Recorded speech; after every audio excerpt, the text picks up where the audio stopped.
I'm excited about the future of this show. So raise your glass, even though he's not the best, but at least he made the top 5. Welcome to another edition of Lanai Gossip. We have Dave here. Lonnie, I know you're excited. You work at Sarasota Golf Course, or I do. Sarasota Custom Club Shop. One thing that's unique about the villages is they have golf fitting days, and they have it at least 3 days a week. TaylorMade's here once a week. PXG's here once a week, and Callaway's here once a week, and other ones come in between that, so people can get fittings and make sure that they're playing the right clubs. what's the average compression ball do you sell that works for a person 60 years old? Probably about a 50 compression. Really? That would be like a Callaway Super Soft or a Srixon Soft. Sure. So people come into you and they tell you they've somewhere gotten their club speed and head speed measured, and they tell you my club speed, head speed is 70 miles per hour, and you tell them this is the Chrome Super Soft you want. Pretty much. I more ask them how far they hit their driver. Okay. That is a better determining factor on what Okay. ball they should be hitting. Oh, well, that's good to know, because Yeah. Scott dove right into the compression of the ball, and we were talking about club head speed. And The club head speed is, when they do those fitting days, the club head speed is measured there. So you do know what your club head speed is. so, Dave, what's your opinion when we talk about, let's say we talk about the balls with the compression ratio that are good for the 70 mile per hour head? Is there a big difference in the different brands of balls that fall into that category? Not really. There's so many good balls out there. If they weren't good, they wouldn't be out there anymore. It's very competitive. So these guys that I hear from, that they got to have the Titleist Pro V1s. Really, when you talk about those of us that just live in the villages, we golf for fun. Does it really matter what golf ball we buy?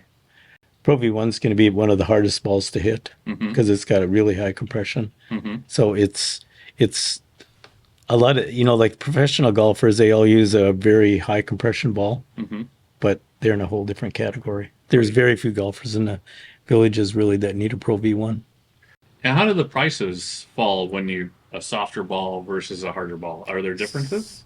Yes, a softer ball is going to be around $25 a dozen. The higher end balls now are $55 a dozen. Wow. What about clubs now? What do you see commands? It's a toss up between TaylorMade and Callaway. There are some players that do play with steel.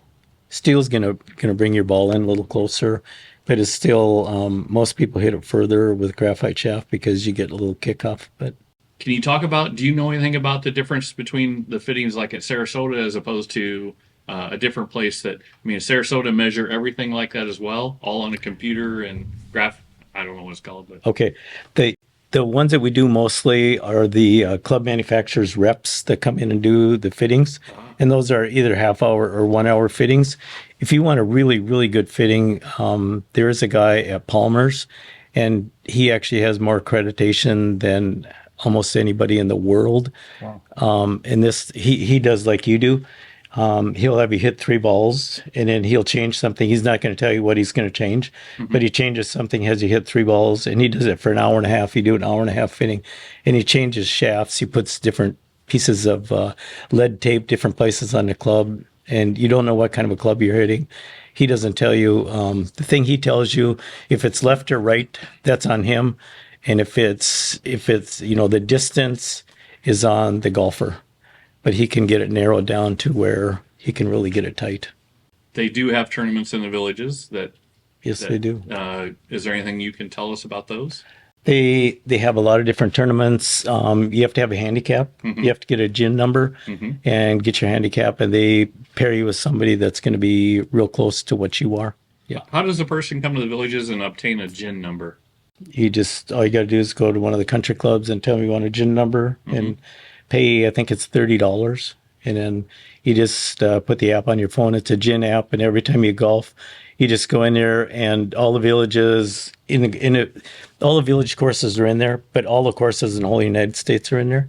So anytime you play, you just go in there and put what tees you played from and what course you played, and then you put your total score in, and it gives you a gin handicap. That gives you a gin handicap, and it's renewable every year, but not executive courses. You don't put those in. No, you don't. Those par threes. But in order to play in tournaments in the villages, you do have to have a gin. Yeah.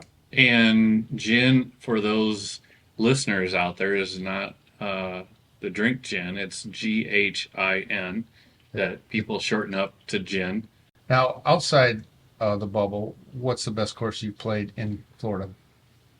I think Julia Falls is a really good course. I heard it was. I've never been there. About 45 minutes away from here. Yeah, that's probably the nicest course I think that's around here. We've played quite a few different ones in Orlando that are really During our video, my camera quit.